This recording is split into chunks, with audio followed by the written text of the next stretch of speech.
Các bạn tiếp tục xem clip những chiếc ô tô và những chiếc xe công nông cực khủng nhá. À thế ạ. Đây kia là một chiếc. Đây là chiếc công nông này 8 khối. Đây đang chuẩn bị đổ ben vào đây các bạn.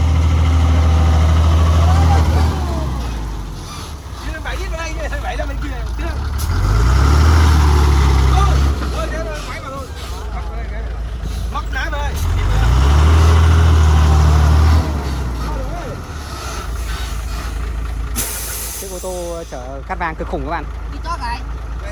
Ít tốt. Không hết thụt rồi.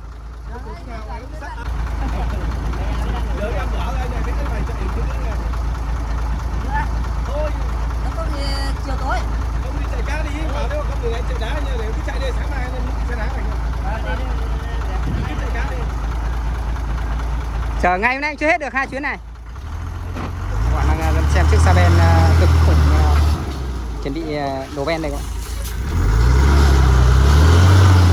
Ôi.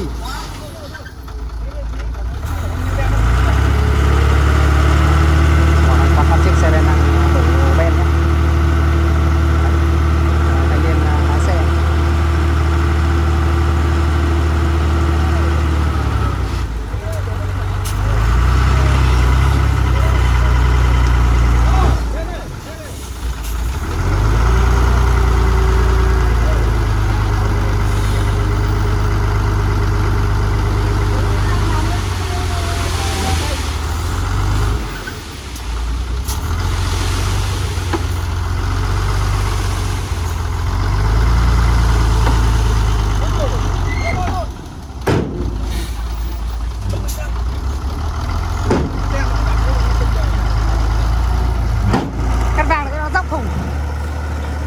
Đúng rồi thì các bạn vừa xem chiếc ô tô ben chở cát vàng đổ ben nhé.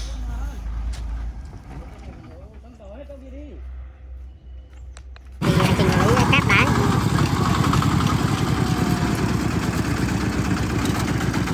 Nói rằng vận hành với những chiếc xe này phải nói rằng vận chuyển rất tiện lợi luôn. Ô tô là cái gì? Cái ngõ như thế mà vào vẫn ngon lành cho ô tô thì chịu chết, kể cả xe ô tô nhỏ cũng vào được. Vào những cái ngõ bé tí luôn. Vâng. Đây các bạn đang xem chiếc công nông chở đá.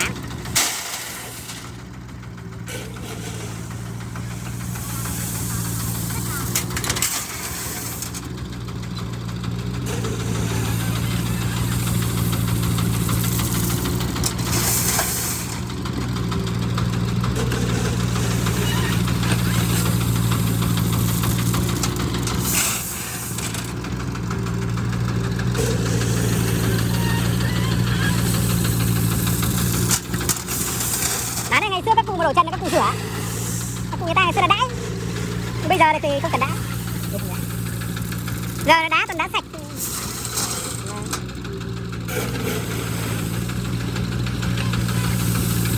Các bạn đang xem chiếc máy xúc Hitachi và chiếc công nông gọi là xe chế phiên bản khủng nhất các bạn nhé.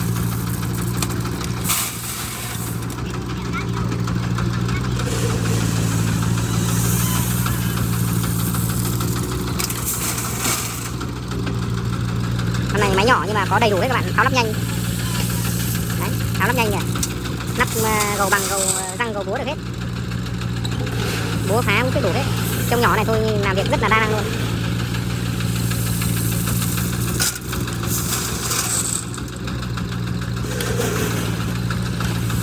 Chở đá này là nặng đấy.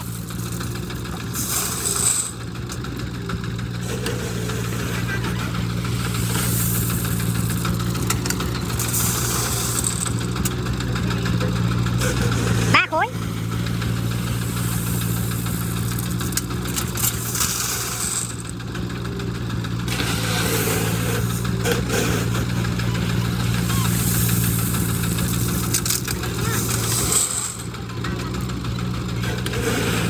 Đang múc đá này các bạn để chở vào trên công trình để chủ nhà chuẩn bị đổ cái móng rất to.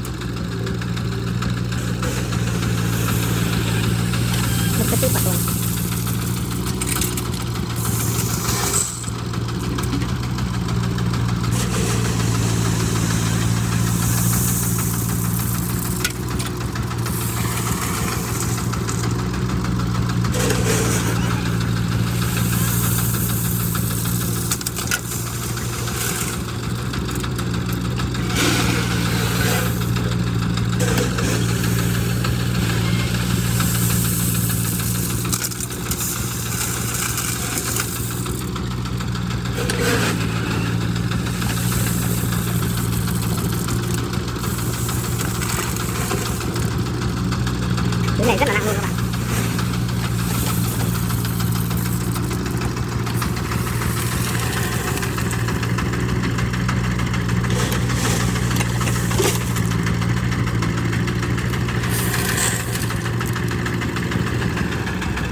trên chiếc xe chở đá này từ trên công trình các bạn nhé, đá cực nặng luôn.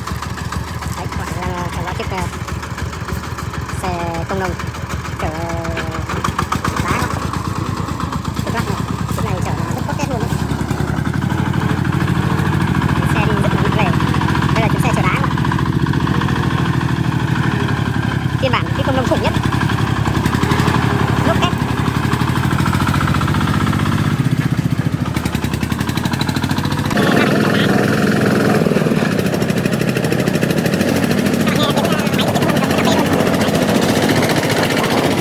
Còn một cái ngõ này nhé. Đấy. Ở đây một xe đá các bạn.